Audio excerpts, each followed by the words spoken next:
16வது ஸ்லோகம். பாஹுயுத்தம் தயோராசீத் மல்லயோரிவ மத்தயோ ஸ்ராந்தோ மதௌ கைடபஸ்தோ சங்கிராமமகரோத்ததா. அகங்காரத்துல கண்ணுமூக்கு தெரியாத அசுரர்கள், அதே மாதிரி மதம் பிடிச்ச ஆனை மாதிரி, ரெண்டு மல்லர்கள் மாதிரி அந்த அசுரர்கள் ரெண்டு பேரும் கோபத்தோடு கூடி நிக்கிறா. அதுல ஒரு அசுரனாக்கும் பகவான் கிட்ட யுத்தம் போட்டு இருக்கிறது மது. முஷ்டி யுத்தமாக்கும் முதல்ல பண்ணினது. பாஹு யுத்தம் அப்படின்னா முஷ்டி யுத்தம், கைய சுருட்டிண்டு இடிச்சுள்ள யுத்தம். மது கொஞ்ச நேரம் பகவான் ஹரிட்ட யுத்தம் பண்ணினோன பகவானோடு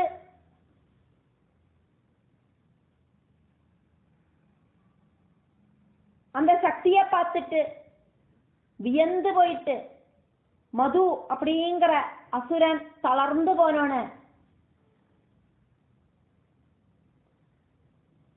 கைடவன் யுத்தம் ஆரம்பிச்சான். இത്ര நேரம் கைடவன் வேடிக்கை பார்த்துட்டாக்குமே நின்னது.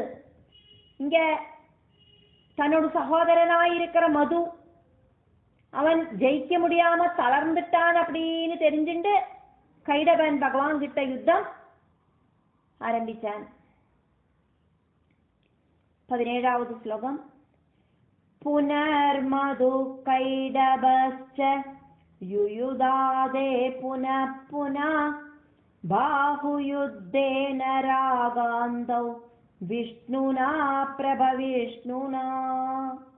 அதுக்கப்புறமா கைடபன் தளர்ந்தான், மது யுத்தம் ஆரம்பிச்சான். இப்படி மதுவும் கைடவனும் மாத்தி மாத்தி விஷ்ணுட்ட கைகளால முஷ்டி யுத்தம் செஞ்சா, பாஹு யுத்தம் பண்ணினா அப்படின்னு இந்த ஸ்லோகம். கொஞ்ச நேரம் மது அப்படிங்கிறவன் யுத்தம் பண்ணுவன், அவன் தளருவன், அப்போ கைடவன் ஆரம்பிப்பன், அவன் தளர்ந்ததுன்னா மது ஆரம்பிப்பன். இப்படி ரெண்டு பேரும் மாத்தி மாத்தி பகவான் கூட யுத்தம் பண்ணினா. 18வது ஸ்லோகம். பிரேட்சகஸ்து ததா பிரம்மா தேவி சைவாந்தரீட்சகா நமம்லதுஸ்ததா தௌது விஷ்ணுஸ்து ம்லானிமாப்தவான். பிரம்மாவும் அதே மாதிரி வானத்துல நின்று இருக்கிற அந்த நித்ரா தேவியும் இந்த யுத்தத்தை பார்த்து நின்று இருந்தா. பகவான் விஷ்ணுவோடு சரீரத்திலேந்து வெளியில குதிச்ச நித்ரா தேவி வானத்துல போய் நின்னா அப்படிங்கிறத நம்ம பார்த்தோம்.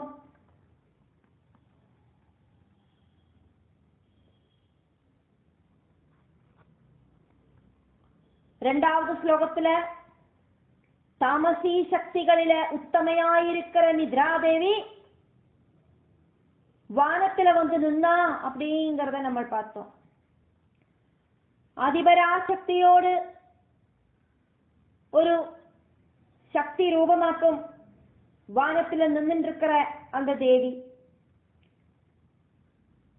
அப்போ பிரம்மாவும் வானத்துல நின்றுருக்கிற தேவியும் பார்வையாளர்களாக அங்க நின்றுருக்கா. ரெண்டு அசுரர்களும் தளராம யுத்தம் பண்ணிட்டு இருக்கா. விஷ்ணு ஆனா தளர்ந்து போயிட்டார். இந்த ரெண்டு அசுரர்கள்கிட்ட யுத்தம் பண்ணி ரெண்டு பேரும் மாத்தி மாத்தி யுத்தம் பண்ணி அசுரர்களுக்கு தளர்வு ஒன்றும் இல்லை, டயர்டு இல்லை. ஆனா என்ன காரணத்தினாலேயோ தெரியல விஷ்ணுவுக்கு தளர்வு டயர்டு உண்டாச்சு. அப்படின்னாக்கும் இந்த ஸ்லோகம்.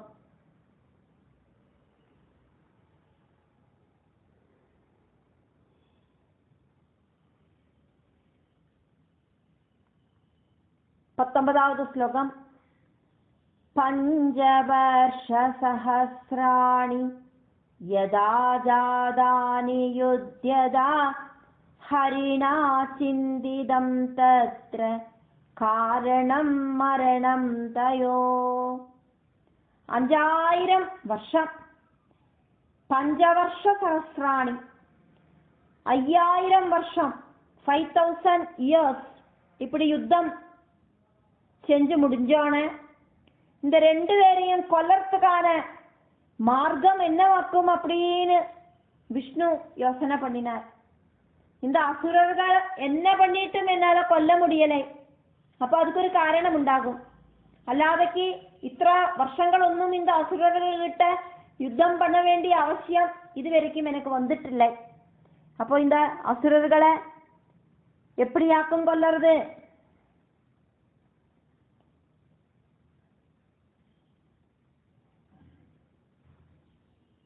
அப்படின்னு யோசனை பண்ணினார்.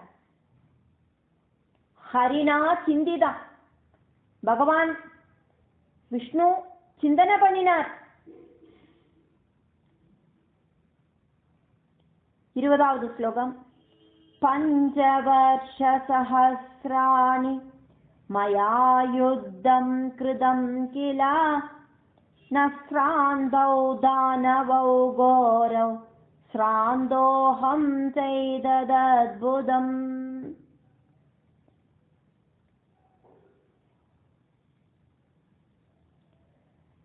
அஞ்சாயிரம் வருஷம் நான் இப்படி யுத்தம் பண்ணினேனே இந்த அசுரர்கள்கிட்ட.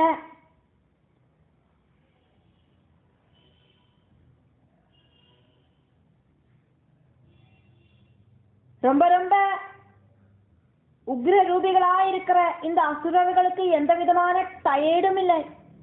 நானா டயர்ட் ஆகிட்டேன். இது ஆச்சரியம்தான்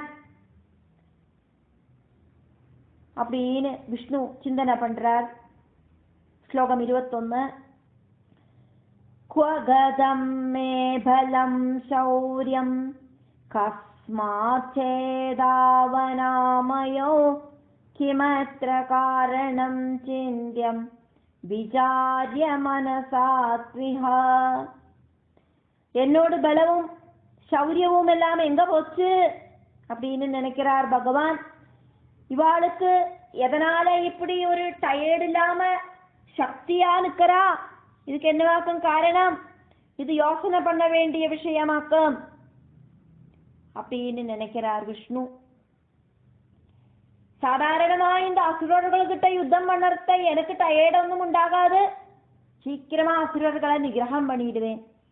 இப்போ 5000 வருஷமாயாச்சு நான் இப்ப இவா கூட இப்படி யுத்தம் பண்ணிட்டே இருக்கேன். 2 பேரும் மாத்தி மாத்தி என்கிட்ட யுத்தம் பண்றா. 2 பேருக்கும் டயர்டு இல்லை, நான் டயர்ட் ஆயிட்டேன்.